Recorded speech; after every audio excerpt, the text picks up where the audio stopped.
오늘 새벽에 발표가 됐었던 그 상호관세에 대한 숫자들이라든지 지금 하고 있는 정책들이라든지 결국에는 과거를 답습하고 있는 건데 지금에 맞지 않고 좀 실패할 것이다로 보고 계십니까? 그럴 가능성이 대단히 높다고 봐요. 돈이 이미 얘기를 해준 거고 트럼프식 창조적 파괴죠.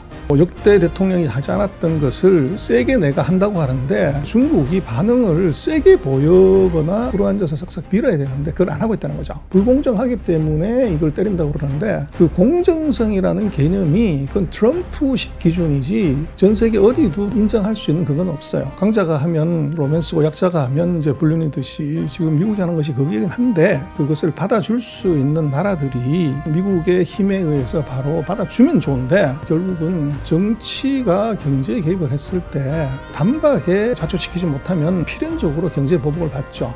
그게 지금 트럼프 대통령의 무역전쟁 결과는 주가가 정확하게 판단한다. 네, 글로벌 인터뷰 빠르게 만나보도록 하겠습니다. 오늘 중국경제금융연구소 전병서 소장 함께합니다. 소장님 어서 오세요. 네, 소장님을 찾아 헤맸습니다. 우리 민들이. 자, 결국에는 트럼프 대통령이 중국에 대해서 상호관세 지금 34%를 부과했단 말이죠.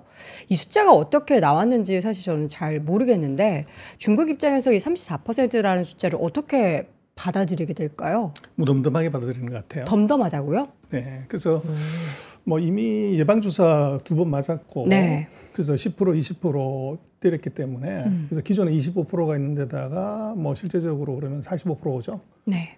그래서 45%나 뭐 55%나 그게 그거다. 뭐 이제 그렇고 결국은 이제 미스터 테리프가 이게 미스터 M한테 당하는 결과가 나온 것 같아요. 그래서 트럼프 대통령이 가장 아름다운 단어가 테리프자는 테리프맨이라고 했는데 네. 이게 잘했냐 못했냐 이겼냐 졌냐는 미스터 머니한테 물어본대요. 돈한테. 그래서 보면 어제 같은 경우가 이제 뭐 관세 폭풍 전야인데 중국 주가는 올랐어요. 네. 그래서 거기에 답이 있는 거죠. 그래서 이게 이제 왜 그런 일이 벌어지냐는 것은 그 결국은 큰 놈이 작은 놈을 이기려면 새로운 방법이 필요한데 트럼프 대통령의 이제 보편 관세나 상호 관세는 베낀 기술이에요. 그래서 71년에 그 닉슨이 썼던 이제 건데 닉슨도 보복 관세를 통해서 뭘 하는 게 아니라 환율을 절상시키기 위한 방안으로 이걸 쓴 거고. 네. 근데 이제 그때하고 지금하고 다른 점은 미국의 경제력이 예전 같지 않다는 거예요. 그래서 이제 뭐 전 세계의 수입 시장의 비중이 얼마냐 그러면 13%예요. 네. 근데 지금 트럼프 대통령이 전쟁을 하고 있는 캐나다, 멕시코, 유럽, 뭐 이제 중국까지 포함을 해버리면 네. 이게 39%가 넘어가요. 자기보다 3배 큰 놈하고 싸워야 되는 거기 때문에. 네네. 그래서 이건 이제 트럼프 대통령 같은 경우가 그 싸움의 기술을 잘 모르는 싸움꾼 그렇게 볼 수 있는데 그래서 결국은 싸움의 기술이라는 것은 한 놈은 패라죠. 네. 그런데 전 세계를 상대로 수입 시장에 자기보다 3배 큰 놈하고 싸움을 걸어서 이길 수가 있냐. 이제 그걸 미스터 마니는 정확하게 보고 있는 것 같아요. 자, 일단 뭐 밤사이 미국 시장은 올랐고 지금 애프터마켓은 좀 하락을 하고 있는데 미국 쪽에서도 이 관세 부분에 대해서 계속해서 좀 우왕좌왕을 하고 있는 것 같습니다. 숫자도 좀 놀랍기도 한데 과연 이게 중국은 덤덤하게 받아들인다라고 하지만 향후에 또 어떤 부분에 있어서 중국이 보복을 하게 될지가 궁금한데 중국도 뭔가 준비를 하고 있겠죠? 그래서 이제 패는요, 들고 있어야 패지 까면 패가 아니죠. 네. 그래서 이제 트럼프 대통령 같은 경우는 뭘 하겠다는 것을 다 이제 까서 협박을 한 거고. 그렇죠. 오늘 보면 아주 이제 재미난 얘기를 하는 것이 중국이 보복 관세를 철회하는 조건으로 펜타닐을 이거를 수출을 안 하게 하려면 통제. 보복 관세를 철회해라 이렇게 얘기를 했어요. 그래서 이제 적반하장인 거죠. 근데 그것이 미국이 먼저 패를 까가지고 이런 것 때문에 때리는 거라고 광고 선전을 했기 때문에 역으로 업어치기를 지금 하는 거죠. 네. 그래서 뭐 결과는 아마 제가 볼 때는 뭐 얼마를 하든지 간에 트럼프 대통령이 60%까지 때릴 겁니다. 그래서 중국은 이미 그 수를 그 7년 전에 이미 봤기 때문에 네. 뭐 이거는 뭔 소리를 하든지 그냥 갈 거니까 거기에 이제 어떻게 보면 대응책을 세우는 것이 중요하다 이렇게 보는 것 같고 지금 중국 같은 경우는 일단은 이 과거에 비해서 대미 수출 비중이 지금 한 15%밖에 안 되고 85%가 미국 이외 지역이기 때문에 그 충격이 크지 않아요.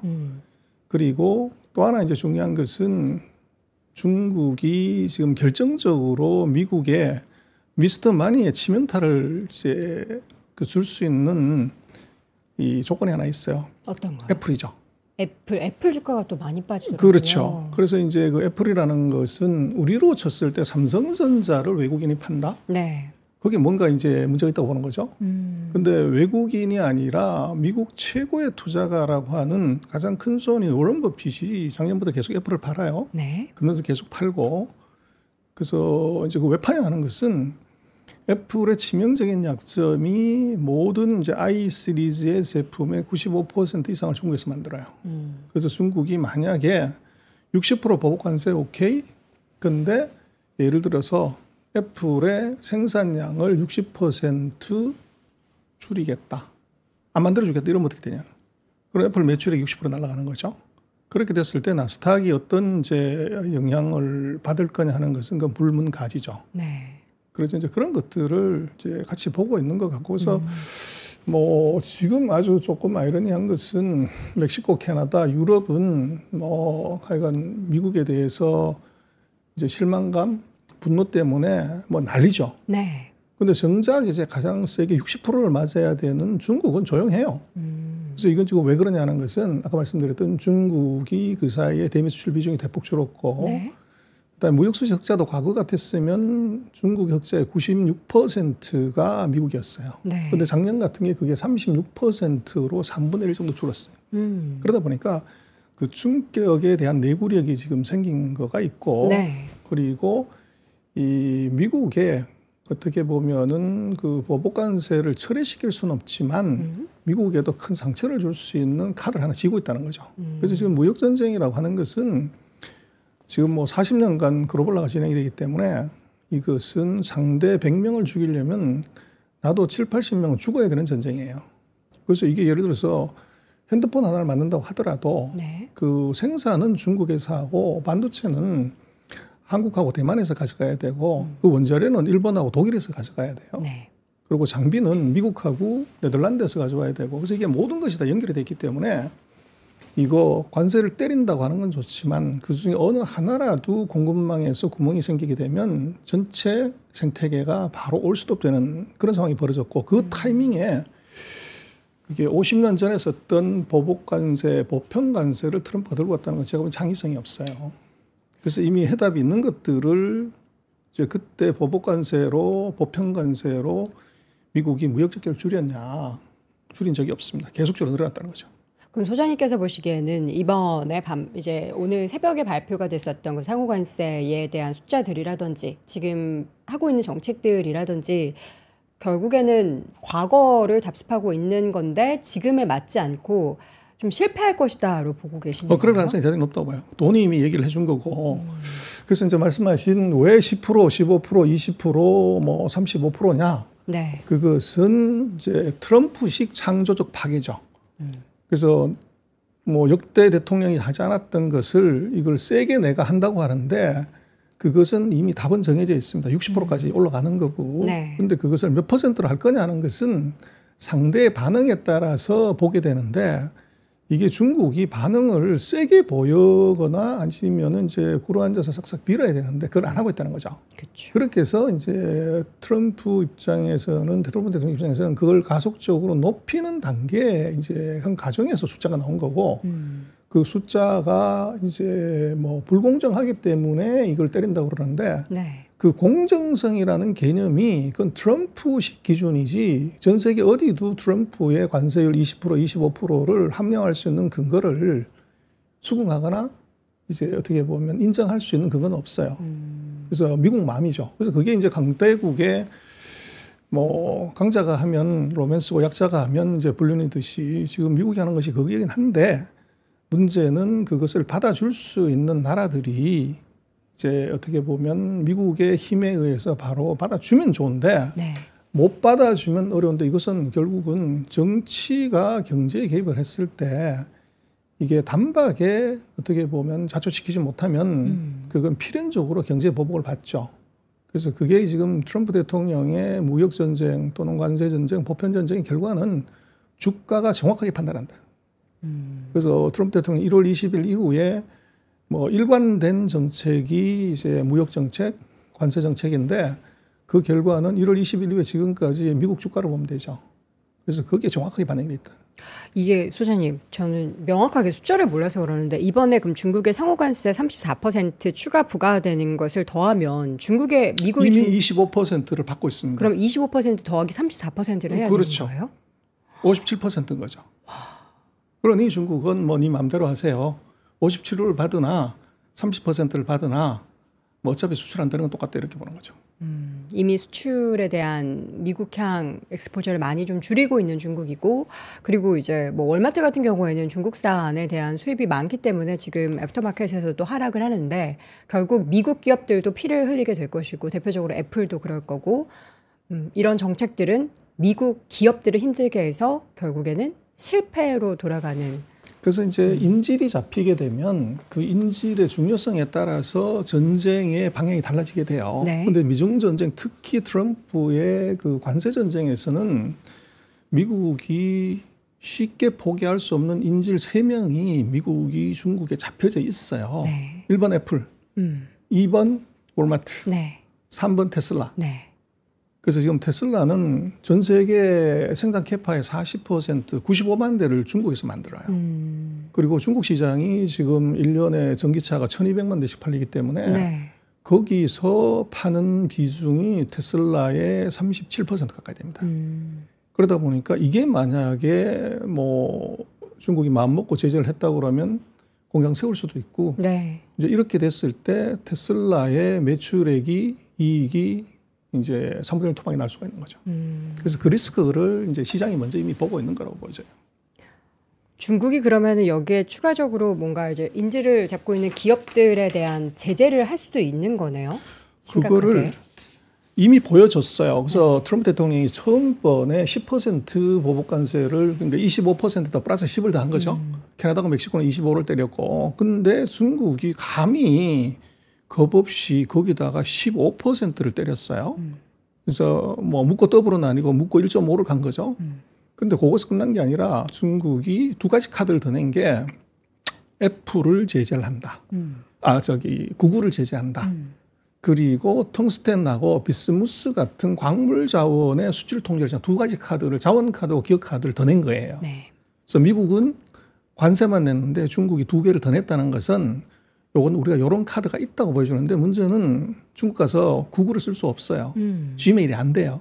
그런데도 제재를 했다는 것은 실익은 없지만 기업을 제재할 수 있다고 슬쩍 카드를 보여주고 집어넣은 거죠. 우리도 이런 거 할 수 있어. 그렇죠. 근데 거기서 핵심이 뭐냐면 애플, 월마트, 테슬라가 당하면은 견딜 수 있니라는 암시를 이미 준 거고, 그 다음번에 이게 텅스텐하고 비스무스는 그렇지만 텅스텐은 뭐 전 세계에서 다 있기 때문에 그런데 그 얘기는 뭐냐면 만약에 더 세게 나오면 우리가 히토류 금속을 제재하겠다. 요거 시그널을 보낸 거예요. 근데 히토류 금속은 뭐 최근에 보면 트럼프 대통령이 벤스 대통령 보내가지고 그린란드를 우리가 먹겠다는 거를 가져가고 있는데 그걸 왜 먹자 그러냐? 그럼 얼음판을 거기에 전 세계 히토류의 뭐 한 12, 3%가 거기에 묻혀 있어요.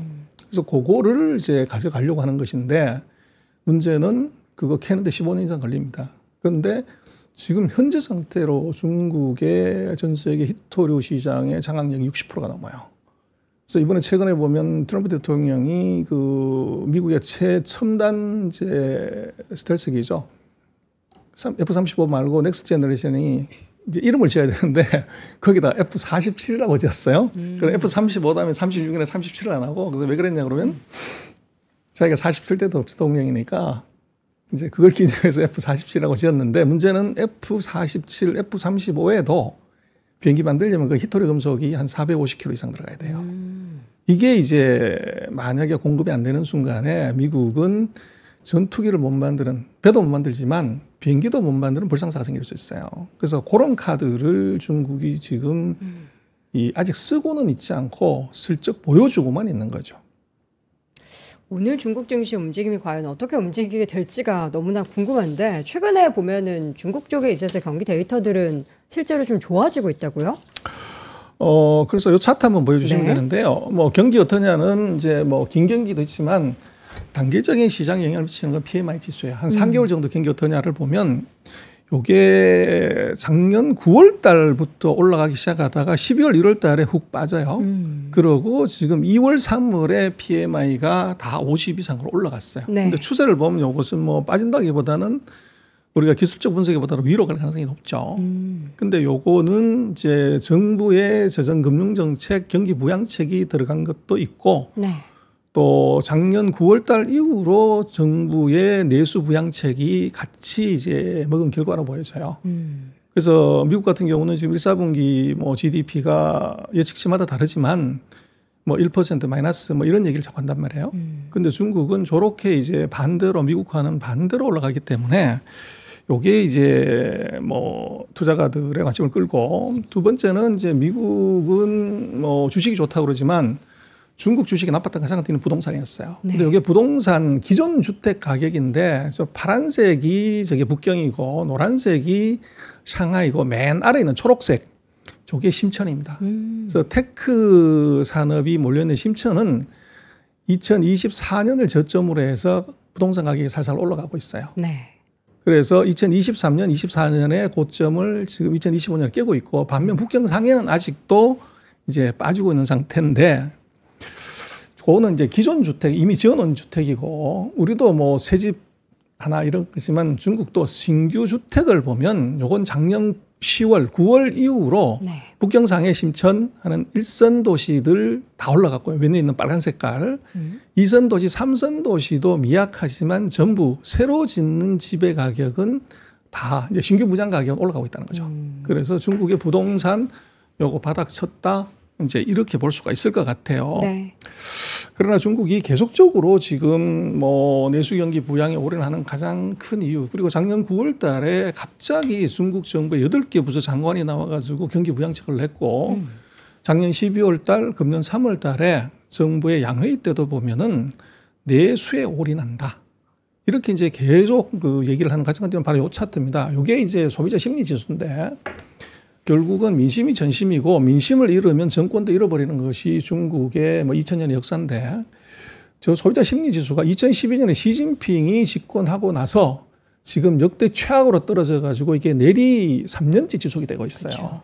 그래서 이게 문제라고 본 거죠. 그래서 왜 갑자기 뭐 재정 금융 다 동원하냐고 그러면 중국이 지금 당국이 생각하는 민심의 수준이 이것은 정권 위기 수준이다. 이렇게 본 거예요. 그래서 이제 다 퍼넣는 것이고 저게 올라갈 때까지 정상 수준이라고 하면 100에서 105 정도 올라갈 때까지는 아마도 중국은 쓸 수 있는 모든 경기 부양 수단을 다 쓸 가능성이 높아요. 그런데 여기에 공교롭게도 이런 내부적인 요인에다가 트럼프 대통령이 집권하면서 이제 무역전쟁, 환세전쟁이 벌어지면서 네. 이걸 방어하려고 하면 내수를 키워서 수출 감소를 볼충해야 되는 문제가 생기는 거죠. 그렇죠. 그래서 여기다가 올인을 하는 겁니다. 근데 거기에 가장 큰 아킬레스건이었던 부동산이 슬쩍 이제 꼬리를 튼다는 것은 뭐 나쁘지 않은 시그널이고 또 증시마저도 이제 작년 9월 이후로 이제 반등을 했다가 지금 이제 뭐 조정 국면에 있지만은 네. 지금 돌아가는 상황은 아마 오늘이 아마 중요한 분기점이 될 것 같아요. 그 큰 대형 악재가 이제 오늘 터지는데 이거 이후에 이제 방향이 잡힐 것 같아요. 뭐 중국이 대미 수출에 대한 그 비중을 많이 줄여냈다라고는 하지만 어쨌든 더 큰 관세 부과로 인해서 더 어려워진 상황에 놓인 것은 맞으니까 그것을 이제 더 내수를 부양하는 정책으로 돌릴 것이다라는 건데 지금 워낙에 내수 상황도 안 좋은 상황 속에서 중국은 이거를 좀 더 빨리 끌어오르기 위해서 그럼 더 강력한 정책을 펼칠 수밖에 없겠네요. 그래서 아마 금년도에 역대 최대의 재정 적자를 낼 겁니다. 중국이요? 그렇죠. 그래서 재정 부양을 통해 가지고 이제 마중물을 갖다 볼 것이고 네. 거기에 지금 연초부터 중국의 테크주들이 왜 그렇게 올라왔냐? 딥시크라고 얘기를 하는데 네. 딥시크는 어떻게 보면 상징성이 있는 것이고 실제로는 이 딥시크를 계기로 해서 중국이 첨단 산업에 이게 대규모 투자를 통한 경기 부양, 이게 지금 이제 들어가 있어요. 네. 그래서 지금 알리바바의 마윈이 거의 4년 동안 해외를 떠돌다가 이제 이번에 시진핑 자담에 얼굴을 비췄고 네. 거기서 이제 시진핑이 아주 중요한 얘기를 한 것이 2021년 후에 3년간 지속돼 왔던 공동 부유론을 실제적으로 포기한다는 발언을 애둘러 얘기를 했어요. 그래서 그게 무슨 얘기냐면 이 부자들이 그러니까 빅테크 기업들이 먼저 부자가 돼서 공동 부유론을 도와줘라 이런 말을 마지막 강평을 하는데 이게 굉장히 중요한 의미를 지닙니다. 그래서 그 사이 4년 동안 이제 숨지었던 빅테크 회사들의 대표인 마윈이 끝나고 나서 바로 최근 10년 동안 투자했던 것에 3배 되는 금액을 투자하겠다. 이렇게 얘기를 하죠. 근데 그게 끝이 아니라 그 벤처 캐피탈, VC들 협회에서 우리가 AI에다가 1조 위안, 우리로 쳤을 때 한 200조 원을 투자하겠다. 그리고 31개 각 성시들이 양회의에서 자기네들이 뭘 하겠다고 하는 사업 계획을 내는데 제가 책을 내보니까 31개 모든 성시에서 저 5,000m 해발에 뭐 있는 티벳도 그렇고 저쪽에 있는 사막인 신장도 전부 인공지능을 다 하겠다고 집어넣었어요. 그렇게 되면 중국은 빅테크 기업, 그다음에 금융, 그리고 지방정부 전체가 이거 첨단 산업에 다 투자하는 거죠. 그런 게 지금 AI의 최대 수혜자가 누구냐 그러면 이것은 뭐 골드러시 때 돈 버는 사람은 청바지 장사하고 꽃갱이 장사인데 그게 네. 바로 반도체입니다. 그래서 중국이 뭐 최근 그 바이든 정부 4년 동안에 가장 많이 통제받았고 규제받았던 것이 중국의 네. 반도체 산업이죠. 네. 규제가 전부 그거였는데 근데 이론상으로는 기술, 장비, 뭐 AS까지 통제받으면 회사 망해야 돼요. 근데 지금 중국의 대표적인 SMIC 같은 경우는 주가 사상 최고치를 슬슬 가고 있단 말이에요. 네. 그래서 그것의 이유는 바로 기술은 시장 못 이긴다. 그래서 이제 거대한 시장이 앞으로 아마 최근 3년 동안 미국이 투자했던 그런 스피드로 중국이 AI에 투자를 하기 때문에 네. 그 수혜를 중국의 반도체 회사들이 봅니다. 그래서 반도체 회사들이 아이러니한 것이 트럼프가 제재해줘가지고 크는 거죠. 그래서 AI 칩을 못 사게 만들었는데 그러다 보니까 국산화를 할 수밖에 없고 그 수혜를 중국 반도체 회사들이 다 보고 있는 거죠. 그래서 중국 반도체 회사들의 그 지금 주가 강세는 바로 거기에 있다. 그렇게 보십니다. 중국이 지금 예산을 엄청나게 증액하면서 반도체 산업이나 AI 쪽에 있어서 부응을 하려고 노력을 하고 있는 거고 한데 우리나라 정부와 관련해서 AI 산업 투자를 비교를 중국과 뭐 하기가 너무 이제 금액 차이에서 많이 나겠지만 우리는 그럼 한참 더 노력을 해야겠네요. 뭐 한참의 정도가 아니라 네. 지금 목숨 걸고 해야 되는 거죠. 그래서 이제 AI가 되려면 중요한 게 데이터 센터가 있어야 되고 네. 데이터 센터 안에 들어가는 엔비디아 칩이 있어야 돼요. 그래서 우리는 지금 이제 데이터 센터 짓는데 문제가 되는 것이 뭐 여러 가지 얘기가 있었지만 지자체들이 이게 뭐 기피 산업 이렇게 해서 유치를 못하게 하는 거지 수도권에 그게 안 되는 문제가 있고 그걸 짓더라도 데이터 센터는 이제 전기 먹는 하마거든요. 그래서 이게 전력이 공급이 돼야 되는데 고압선 들어오는 거 이것도 이제 지자체들이 그 거부하는 바람에 안 되는 이런 현상이 있죠. 네. 그래서 그 문제가 있고 그건 이제 정치적으로 이제 해결해 줘야 되는 문제지만 행정적으로 더 중요한 것은 AI 칩이 있어야 돼요. 근데 우리가 뭐 지난번에 모그룹 그 CEO가 얘기를 했지만 우리나라 AI 기업들 중에서 GPU 칩 뭐 2,000개 가진 기업이 없다. 네. 그래서 우리는 이거를 못 가지면은 뭐 다 말짱 꽝이 되죠. 근데 이제 우리가 할 수 있는 것은 지금 뭐 엔비디아 주가를 바로 폭락시키고 미국의 빅테크 주가를 다 폭락시킬 수 있는 기업이 대한민국에 있단 말이에요. 네. 있어요. 그게 하이닉스죠.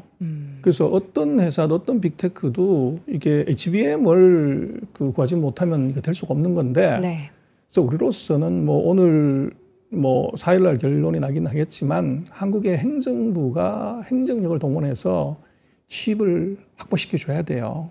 그래서 엔비디아는 뭐 한국에 팔든 미국에 팔든 뭐 어디에 팔든 뭐 똑같은 거고 네. 그렇다고 하면 한국이 우선적으로 그 AI 칩을 배정받을 수 있는 순위 안에 들어가야 되는데 그걸 한국 기업에게서는 씨알도 안 먹히는데 우리가 꼭 트럼프식 창조적 파괴를 하는 거죠. 우리나라 행정부가 대통령이 한국에 HBM을 공급하게 되면은 공급하는 것에 일정한 비율만큼 반드시 GPU를 우리가 사는 옵션을 걸어야 판다. 예를 들면 그런 네네. 식의 행정명령을 하게 되면 이제 한국의 회사들이 그걸 이제 핑계 삼아 엔비디아와 협상을 할 수 있는 협상력이 생기죠.